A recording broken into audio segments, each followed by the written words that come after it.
Good morning, Reginald. Good morning, good morning. I was literally still laying in the bed, just praying and talking to the Lord, and came across something that was really interesting. So I decided I'll hop on here for 5 or 10 minutes and share.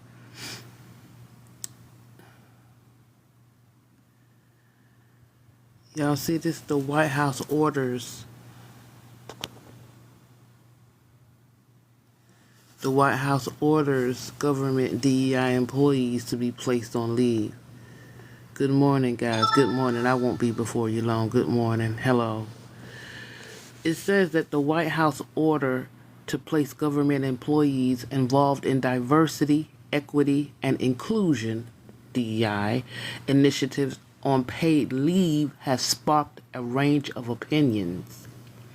Supporters argue that this move allows for a vital reassessment of DEI effectiveness within federal agencies. They believe that taking time to evaluate these programs can lead to improved strategies that better serve employees and the public. The office, on the other hand, might view the order as a setback for efforts aimed at promoting inclusion and equity within government. They could express concerns that such a move might diminish the progress made in creating diverse workplace and could demotivate staff dedicated to these missions. Overall, the implications of this order are complex and could lead to significant discussions about the future of DEI initiatives in government. It will be essential to monitor the outcomes and any proposed changes to policies that arise from the reassessment. Now, on a personal note, yes, it is 5:52 a.m. Eastern Standard Time. But the reason this touched my heart, I had 3 governmental jobs in my life. One was federal, 2 was state, 2 different states. Or was it 3? Florida, North Carolina, and South Carolina. 3. So this touches home for me because my colleagues that I left inside of the government entity of employment, my heart goes out for them because these are full-time, lifelong veterans, a lot of them, 25, 35 years. No, they weren't always a part of the DEI, but how the government works is anytime a new initiative is placed, they will recruit lifetime veterans as well as sprinkle in some new employees. So I know that this is going to affect some of my colleagues. Now, since then, the last 1.5 to 2 years, I've actually transitioned from government to a private entity in corporate America that I absolutely love, the company that I work for. However, my heart, when I scrolled and saw this morning, my heart was really grieved because I know this is going to affect some long-time veteran colleagues and constituents that I once upon a time had in a negative light. And so I kind of just wanted to jump on here for a moment and get you guys' thoughts. I don't even have on my glasses yet. I just saw this and said, hey, I need to jump on this and see where my people are, my TikTok family is regarding this decision and what DEI means.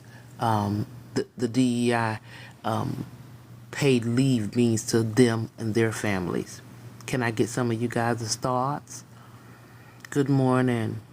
Good morning. God bless you, Carlos. Good morning.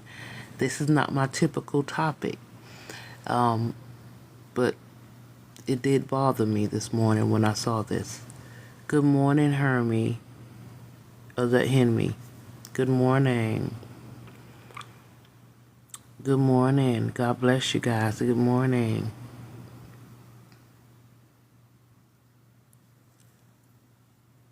And I could have played the video clip, but it affected me. So I'm like, and I said, when I get off today, because I work remote, and again, I transitioned from government to a private entity. in corporate America. So I no longer fall under that criteria. But that hit home for me because I have so many relatives. Even my baby, he's 33 years old. He works for the government. A chip off the old block, if you will. And I'm just wondering how this is going to affect my loved ones, and kind of wanted some of your feedback on how it would affect your loved ones, or if it would affect you all at all, and how the rolling back of DEI, that's sticky for me, because it encompasses so many different criteria, ethnicity, your sexuality. It encompasses so many different criteria, and I'm wondering what has transpired, that the government is all of a sudden so concerned about DEI. And again, this goes against popular belief. I'm not seeking, as the young lady says on here all the time, she can't get a spanking. I'm over 55 years old. I can't get a spanking, and I have a right to my opinion. I still feel like Mr. Trump gets a bad rap.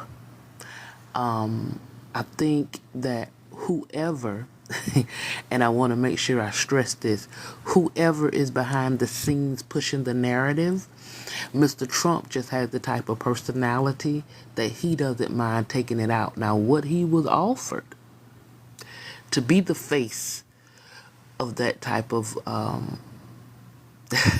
well, he was offered to be the face of that type of responsibility. I'm unaware. I don't even want to know. But I think he gets a bad rap. I really do. I don't think he's the tyrant that people make our president out to be. And I have a right to my opinion. I'm not very astute in politics, but I'm very astute in people. God has provided me a great spirit of discernment. And I just don't think that he's the tyrant people make him out to be. The rest of them, I don't know. But him, I watch the facial expressions. I see that he's a person of imagery. And in all fairness, and this is getting off the DEI subject for a little while, I'm a caretaker for my mom, and she's in her 80s. Her mindset, her thought pattern, the way she moves, the way she does things, it's a product of the time frame that she was born and raised in. Well, it's the same thing with Mr. Trump. I know that it's someone behind him pushing a narrative, but I think a lot of his thought pattern and his ways doesn't come from him being a bad person. Keep in mind, the man is over 75 years old, so the time in which he lived in focuses on a time that we're no longer in. And so with that being said, his mindset is still there, and his thoughts is still there. And I think a lot of times we as a people, we don't see that. We just view the man as a tyrant. Yes, he can change his ways. Yes, he can change his thought patterns. But come on, guys, be honest. Once you're 75, 76 years old, we have relatives that age in our family, our loved ones. Can we really get those people to change their mindset at this day and time? They still see interracial marriages as different. They still see people's sexuality as different. They see things different from a different scope or a different aspect. And so again, I'm not an advocate for Mr. Trump, that I'm out here rallying for him, but I also think he receives a bad rap. I really think he's a good guy. Actually, I think he puts on an image that he's not. But I think his heart is really soft. I just think his thought pattern is in the time that he was raised and reared in, and whoever is behind him pushing the agenda and the narrative, they knew that his personality would be like, I don't care, I'll do it. How much you're gonna pay me? That's where I think we are with him. Can it change? Yes. But because I'm a person of faith, I don't believe nothing happens that God does not allow. And because he is our creator, he says who he has in his hands, no man can pluck out.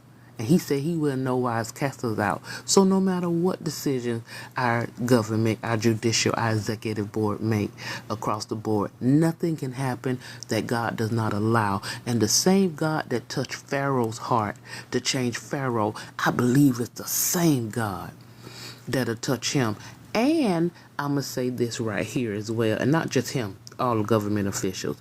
And I'm going to say this as well, and then I'm going to log off because I got to get ready to start my day and go to work. The same grace that covers us when we don't do the right things, when we don't say the right things, when we don't make the best actions, when we do things or done things for money. I haven't done anything inappropriate for money, but look at the 3 or 4 young ladies. Some people have.